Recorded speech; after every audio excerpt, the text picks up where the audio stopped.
नमस्ते viewers. Handy Hindi में अर्चना आपका स्वागत करती है। हमारा शब्द विचार भाग 4 इसमें जो कि प्रयोग के आधार पर अर्थ के भेद है। जैसे कि मैंने आपको इसके पहले 3 वीडियो आपको भेजे हैं, जो शब्द विचार मॉर्फोलॉजी से, जो उत्पत्ति के आधार पर, रचना के आधार पर, अर्थ के आधार पर, और आज का आखिर का है प्रयोग के आधार पर शब्द के भेद जो भी होते हैं। ठीक है, तो प्रयोग के आधार पर अर्थ के भेद कैसे होते हैं? अर्थ के 2 प्रकार के भेद होते हैं प्रयोग के आधार पर, विकारी शब्द और अविकारी शब्द। विकारी किसे कहते हैं? जिन शब्दों के रूप, विभक्तियां, वचन, पुरुष, लिंग आदि में कुछ बदलाव होता है, उनको बदला जाता है, उनको विकारी शब्द कहते हैं। और अविकारी शब्द क्या होते हैं? यह अविकारी शब्द जो होते हैं जिनमें लिंग, पुरुष, वचन, कारक, काल, इनमें कोई कारण में परिवर्तन नहीं होता है, कोई भी कारण से इनमें परिवर्तन नहीं होता है, इनमें कोई परिवर्तन नहीं होता है, लेकिन विकारी शब्दों में परिवर्तन होता है। तो विकारी शब्द कौन से हमारे? संज्ञा है, सर्वनाम है, विशेषण है, क्रिया है। संज्ञा को हम अंग्रेजी में नाउन के नाम से जानते हैं। सर्वनाम प्रोनाउन है, विशेषण एडजेक्टिव्स है, क्रिया वर्ब है। ये विकारी शब्द होते हैं, मतलब इनमें बदलाव होता है। इनमें क्या क्या बदलता है? उनमें उनकी विभक्ति बदलती है, उनका वचन बदलता है, उनके पुरुष बदलता है, उनका लिंग बदलता है, इनमें बदलाव होता है।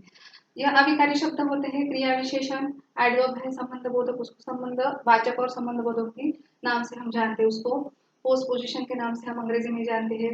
समुच्चय बोधक कंजंक्शन है, विस्मय बोधक इंटरजेक्शन है, इंटरजेक्शन है। ये अलग अलग प्रकार के जो अविकारी शब्द है और विकारी शब्द है, ये बहुत बड़ा पार्ट है, यह हम बहुत आसानी से नहीं समझ सकते। तो भी मैं एक यहाँ पे उदाहरण देना चाहूंगी। संज्ञा, अगर एक आधा उदाहरण है, लड़का, संज्ञा, संज्ञा मतलब नाउन, लड़का जा रहा है, यहाँ पे लड़का, यहाँ पे संज्ञा है हमारी, लड़का जा रहा है, मैंने एक उदाहरण दिया है, तो इसकी संज्ञा कौन सी है? लड़का, यह संज्ञा है। अगर हम उसको अनेक वचन में लिखेंगे तो क्या आएगा? लड़के जा रहे हैं। संज्ञा में लड़का या लड़के हो सकते हैं। एक उदाहरण में दे दूं, मैं इसका डीपली आपको हर एक पार्ट का अलग अलग वीडियो आएगा, संज्ञा का अलग आएगा, सर्वनाम का अलग आएगा, विशेषण का और क्रिया का, लेकिन मैं आपको सिर्फ इसको इंट्रोड्यूस कर रही हूँ, यहाँ पे बता रही हूँ कि प्रयोग के आधार पर अर्थ के कितने भेद होते हैं यहाँ पे। ठीक है, ये मैं यहाँ पे सिर्फ उसको इंट्रोड्यूस कर रही हूँ। इसका डीपली वीडियो आपको हर एक पार्ट का अलग अलग वीडियो आपके पास आएगा, आपने ध्यान से देखना है, उसको समझना है।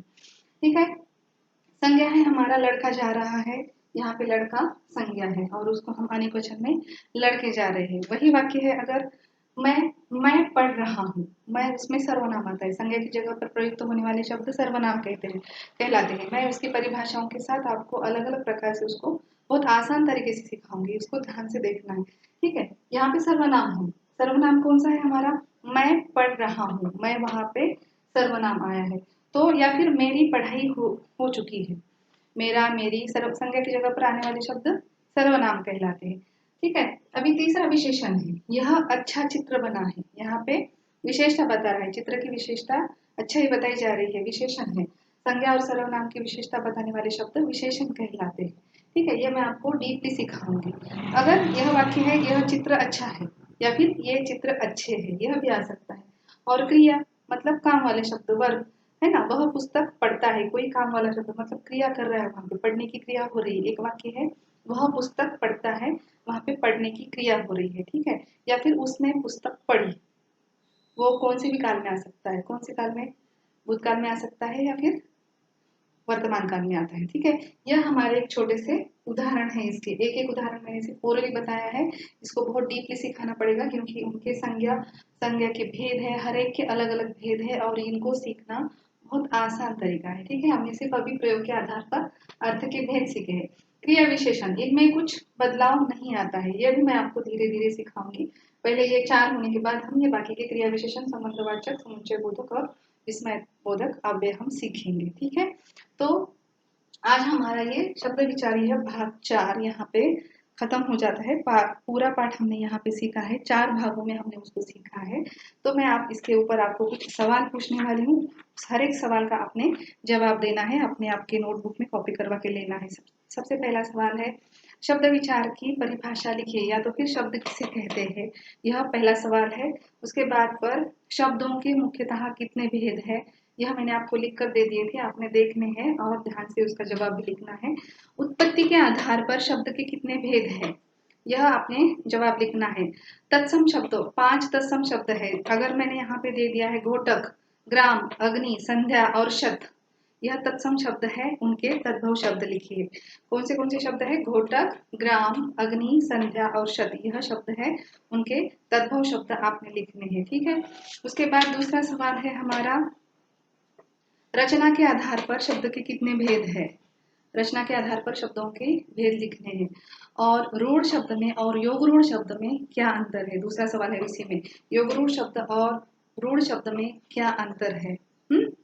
ठीक है। और एक सवाल है कि भगवान के नाम दर्शाने वाले जो शब्द होते हैं वो कौन सी रचना के आधार पर कौन से शब्दों का भेद में आता है वो? ठीक है। उसके बाद है अर्थ के आधार पर कितने भेद है? आगे का सवाल है, अर्थ के आधार पर कितने भेद है? अर्थ के आधार पर मैंने आपको 2 भेद सिखाए, लेकिन उसमें से महत्वपूर्ण, उसमें बहुत सारे अलग अलग शब्द हैं। जैसे एकार्थी शब्द मैंने आपको बताया था, आपने याद करना है, वो पिछली वाली वीडियो में मैंने दिखाया था। और मुझे 2 उदाहरण बताने हैं, एकार्थी शब्द के 2 उदाहरण, अनेकार्थी शब्द के 2 उदाहरण, पर्यायवाची शब्द के 2 उदाहरण, विपरीतार्थ के 2 उदाहरण आपने बताने हैं। जैसे कि आपने अपने नोटबुक्स में कॉपी करना है और मुझे बताना है। ठीक है। श्रुत सम अभिन्नार्थक शब्द भी लिखने हैं। आगे का सवाल है, प्रयोग के आधार पर शब्द के कितने भेद होते हैं? प्रयोग के आधार पर, प्रयोग के आधार पर आज हुआ है हमारा विकारी शब्द और अविकारी शब्द जो होते हैं। विकारी शब्दों में कौन से भेद आते हैं और अविकारी शब्दों में कौन से भेद आते हैं? यह एक दिन में पढ़ने का पाठ नहीं है, इसको हर एक पार्ट को सिखाने के लिए अलग अलग दिन लगते हैं। तो संज्ञा है, संज्ञा के भेद लिखने पड़ेंगे, उसकी परिभाषा सीखनी पड़ेगी। तो हर एक का अलग अलग वीडियो आपको मैं बना के भेजने वाली हूँ, आपने देखना है। और अगर आपको आज का वीडियो अच्छा लगा है तो लाइक, शेयर और सब्सक्राइब करना नहीं भूलना है। कल फिर हैंडी हिंदी के साथ आपने जुड़े रहना है और अपना और अपनों का ख्याल रखना है। धन्यवाद।